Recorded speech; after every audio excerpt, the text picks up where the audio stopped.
Hi, this is Tan, and I am here with Charlie today, and we're going to talk about things that I have learned from my dogs.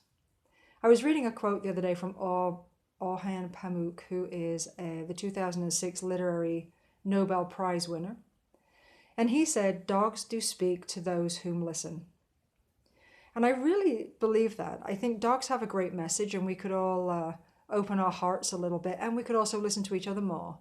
I know myself, sometimes I don't fully listen because I'm not fully engaged in a conversation because I have so many other things going on in my mind.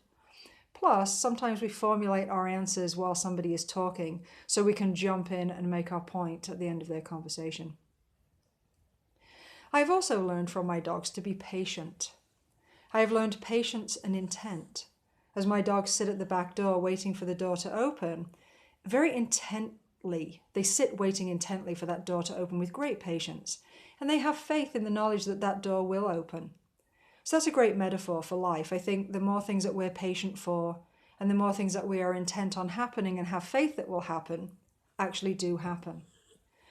So I've also learned from my dogs patience, intent, mindfulness. I've learned to be mindful because dogs don't have any concept of tomorrow or time. So they live very much in the present.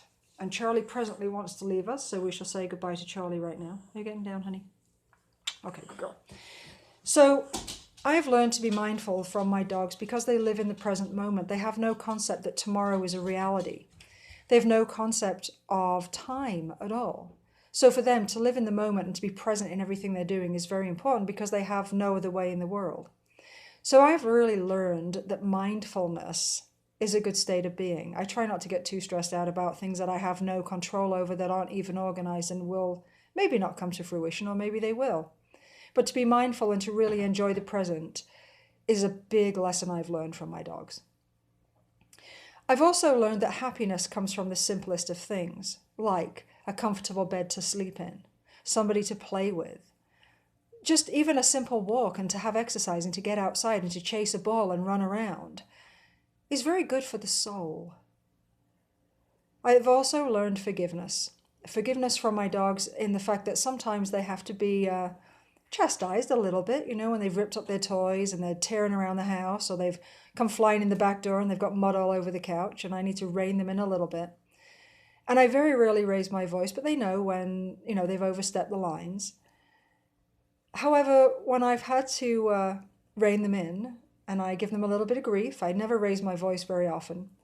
But they forget and they forgive and they're on to the next thing. And they love me regardless.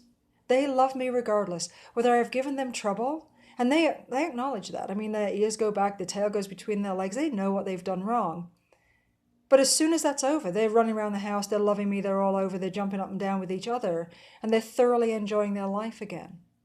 So I think what I've learned from that is forgiveness has to happen. We have to learn from our mistakes. We have to learn and accept and step up and take ownership of things, but then move on. Don't let it drag. Just move on. Be forgiving. So the things that I have learned from my dogs that I think are valuable lessons for all of us, I've learned forgiveness. I've learned to be mindful. I've learned to be patient. I've learned to have intent. And I've learned that happiness first and foremost, comes from the most simple things in life. I respect my dogs on the basis that they are a soul inside a different package than mine. They are a soul inside the canine package. All souls deserve to be loved and respected, regardless of the packaging. So it behooves us all to respect all souls and to learn from all souls and to appreciate all souls and the energy that all souls bring to the planet and into our lives. So on that note, I will leave you. Please take care of each other. Please live on this planet and with each other and with all souls with love, dignity, and respect. In love, life, truth, and your peace. Namaste.